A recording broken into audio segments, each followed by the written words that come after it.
Bonsoir, bienvenue dans cette nouvelle édition d'Information au sommaire ce mardi. Retour ce soir sur l'attaque de chiens qui s'est produite samedi sur le sentier du Montmarault. La police est rendue aujourd'hui sur les lieux pour identifier les chiens qui ont attaqué les randonneurs et retrouver leurs propriétaires. Le président de la République l'a annoncé lors de sa venue en 2021. Une nouvelle compagnie du RSMA s'implante à Haut. C'est officiel avec la pose de la première pierre des futurs locaux. Le site accueillera le premier écolodge pédagogique. 30 ans d'existence pour le Heiva des écoles rebaptisées Taupitian E. Les écoles de danse, de percussion et de ukulélé vous donnent rendez-vous sur les scènes de Toata et de la Maison de la Culture du 30 mai au 9 juin prochain.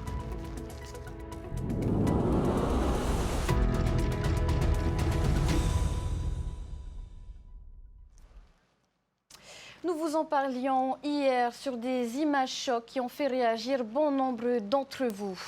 Après l'attaque de randonneurs samedi par plusieurs chiens sur le sentier du Montmarault, les animaux ont été identifiés aujourd'hui par la police, tout comme leurs propriétaires. Une investigation suivie par Veitiare Nauta. Regardez. Ce chien peu menaçant a été formellement identifié par une des victimes. Ce serait un des auteurs de l'attaque de samedi dernier. La priorité aujourd'hui est d'identifier le ou les propriétaires des chiens à l'origine de l'attaque. À défaut, il s'agirait de déterminer les responsables. Nous ne sommes pas les premiers. Si on laisse faire, on ne sera pas les derniers.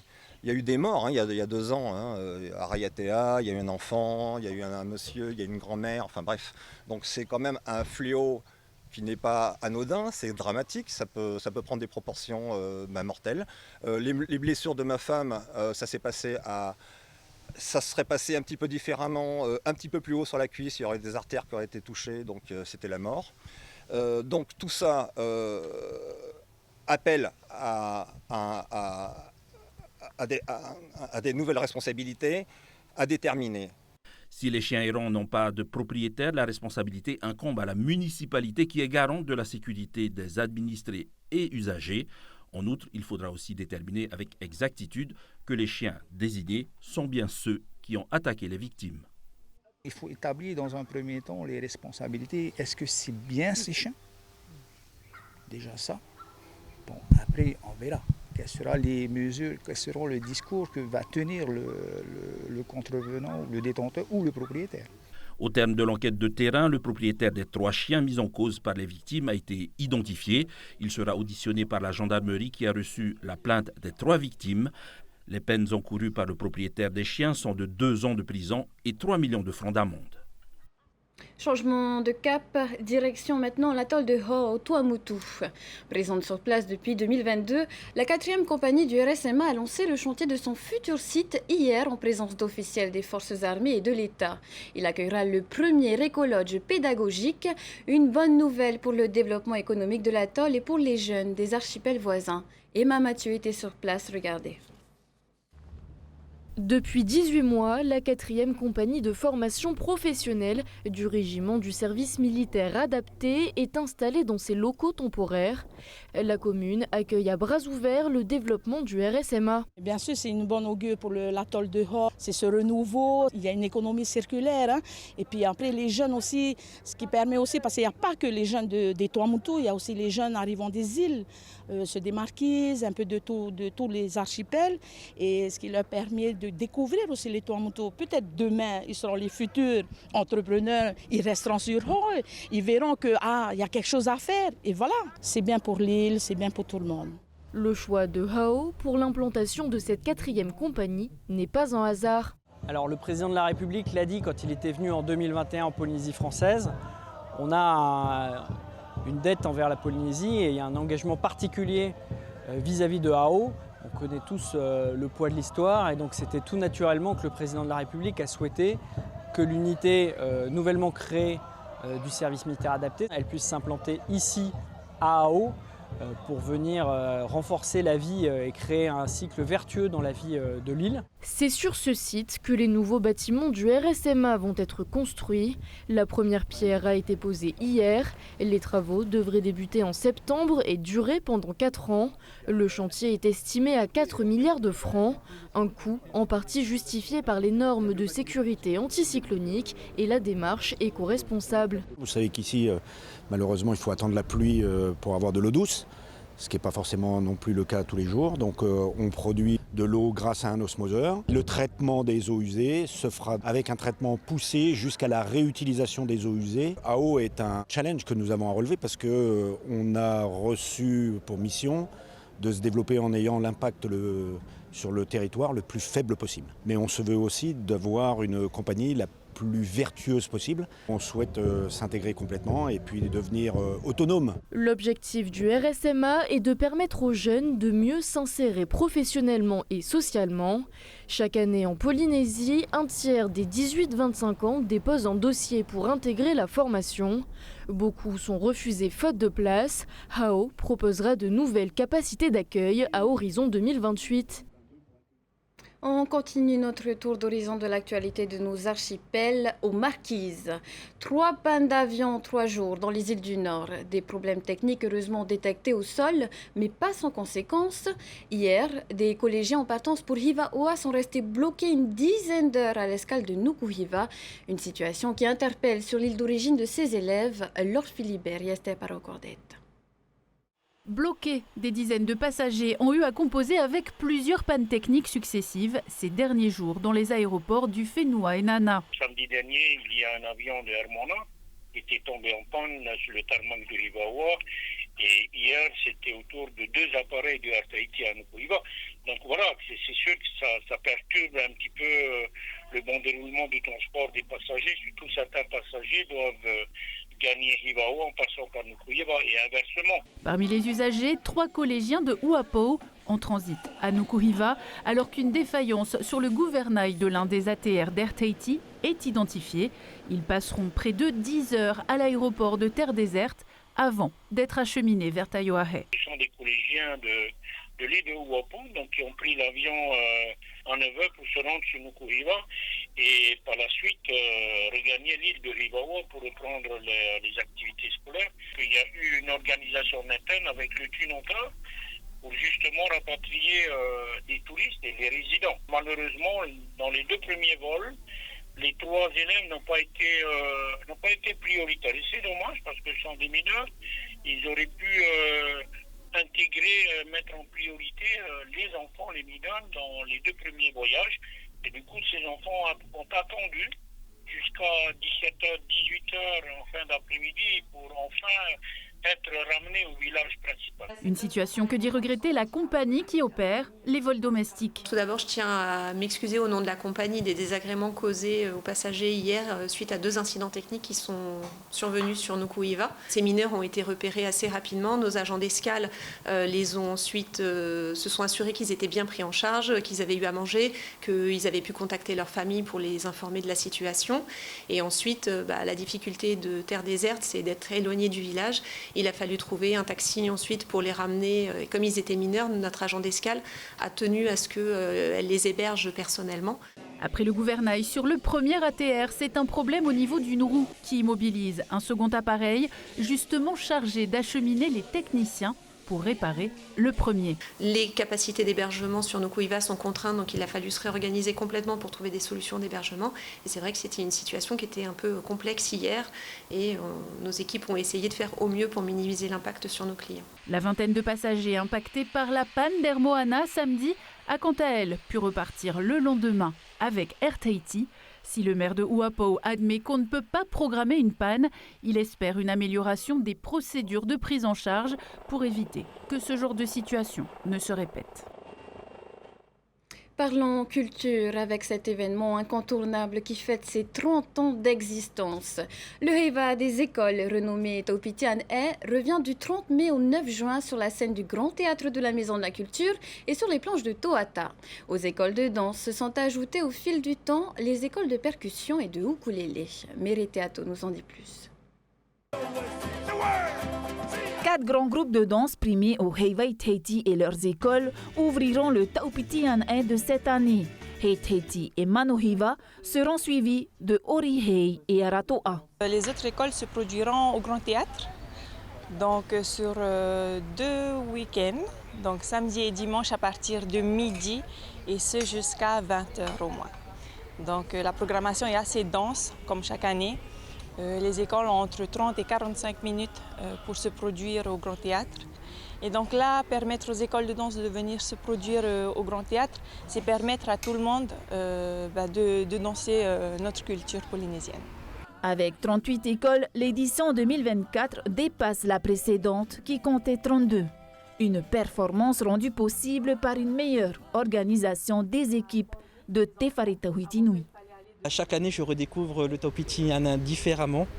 Ça me permet effectivement d'avoir chaque année une nouvelle vision, une nouvelle perspective, pour voir comment auprès des écoles on peut améliorer les choses. C'est une grosse logistique, aussi bien pour les écoles, mais surtout pour les équipes de TFTN. Nous œuvrons avec toutes les équipes pour tout simplement valoriser nos écoles de danse, de percussion, de chant et de ukulélé. La billetterie pour le Taupiti An'e ouvre demain dès 9h. Il vous sera possible de suivre les soirées de spectacle via Internet sur la plateforme tahitilive.tv.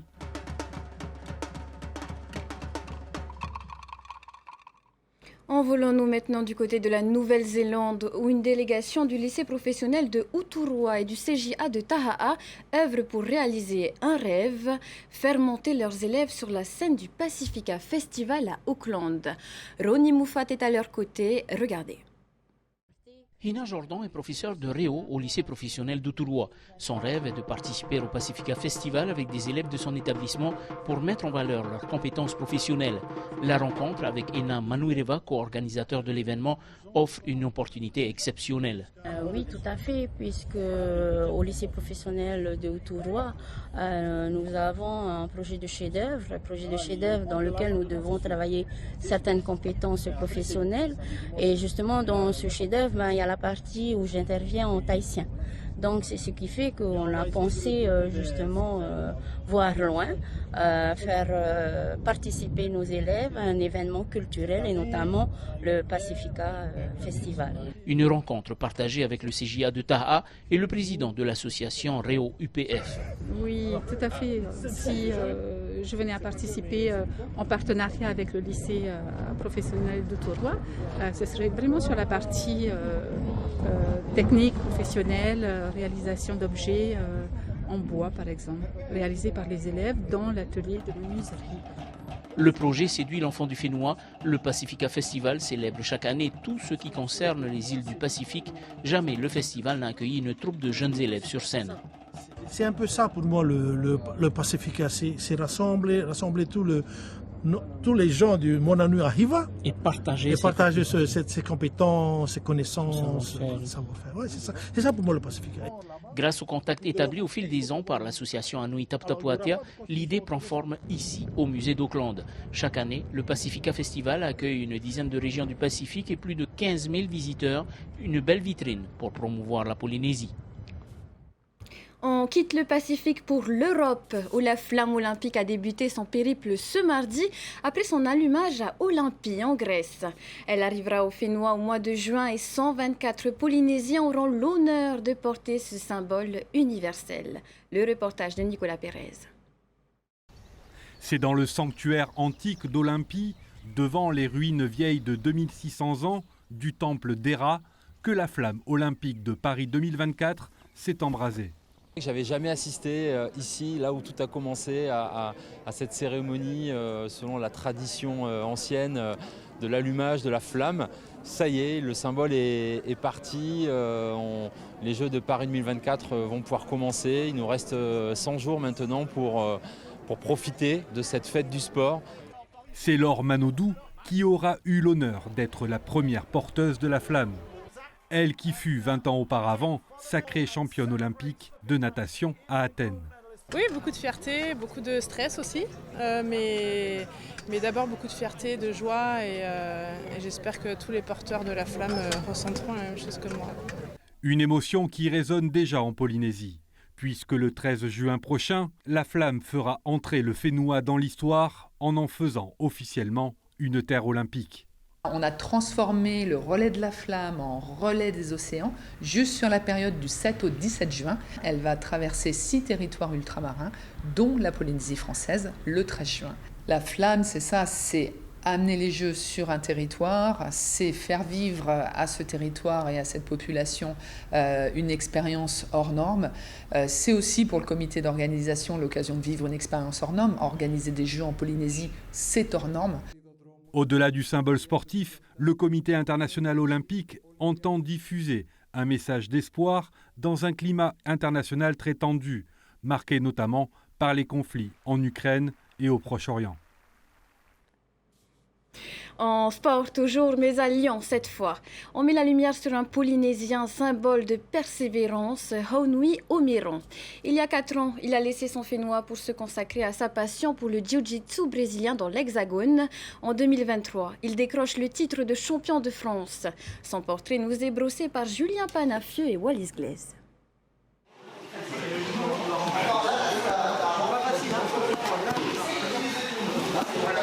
Et si chaque combat, chaque entraînement était un pas de plus vers son rêve ultime, devenir un nom reconnu dans le monde du jiu-jitsu brésilien. À Lyon, Haunui se confronte chaque jour à la crème de la discipline. Pour le Tahitien, un maître mot, travail. Gros travail tous les jours je m'entraîne 2 à 3 fois par jour. Le matin je vais au taf, je commence à 6h, je suis boulanger, je finis à midi tout de suite. Je prends le métro, j'arrive là, midi et demi. Tout le monde commence le travail, on étudie les techniques et tout. Je rentre chez moi, je me repose, quelques smoothies et tout. Des fois je vais encore à la muscu, mais c'est rare, il vaut mieux se reposer. Le repos, c'est très important. Du coup, d'habitude, je fais une sieste, mais des fois, tellement le temps passe vite, t'as pas le temps de faire la sieste. Du coup, après, je reprends mon sac à dos, mon kimono, et je reviens encore à la salle. Progressivement, l'athlète de 32 ans a gagné le respect non seulement pour ses victoires, mais aussi pour son esprit sportif et sa combativité. Vraiment, c'est quelqu'un qui est remarquable par son implication. Et ça se voit en fait par ses résultats, ils viennent vraiment dans la foulée, parce qu'il s'entraîne tous les jours, après le travail, il est là, il arrive en courant, juste après avoir travaillé en fait, à midi et demi il arrive, tout transpirant parce qu'il se dépêche d'arriver au club. Et c'est toujours il est toujours à tous les entraînements et à la fin il est toujours là en train de s'entraîner avec les autres, faire plus. Donc forcément après en compétition ça a commencé à avoir des résultats. Les chemins qui mènent à la réussite sont parfois longs. Il faut dire qu'à son arrivée dans l'Hexagone, Haunui pesait 105 kg. Aujourd'hui à 85 kg, le trentenaire s'est pris en main. Une bonne hygiène de vie, tout simplement la clé de ses performances. Moi ce que je mets là c'est des myrtilles surgelées. Tout, je mets ça dedans.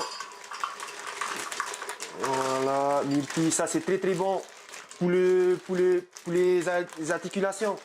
Sans ça, je ne serais pas aussi au champion de France. Tu vois.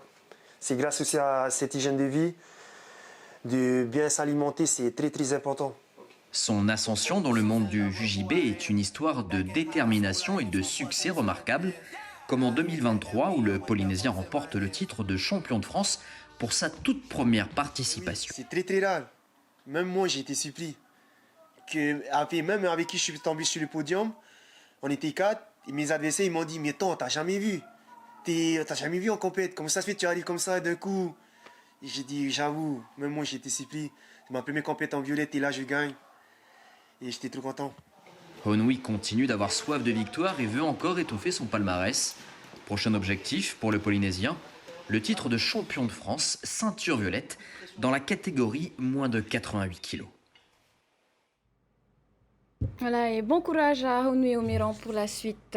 On termine ce journal sur son portrait. Merci de nous suivre chaque soir. Tout de suite, Ciné Nuit spécial salon WonderCon de Los Angeles, puis retrouver les Tortues Ninja Koh-Lanta, avec la première épreuve d'immunité individuelle. Très belle soirée à tous sur TNTV. À demain. Retrouvez ce journal en replay sur notre site internet et notre application mobile TNTV.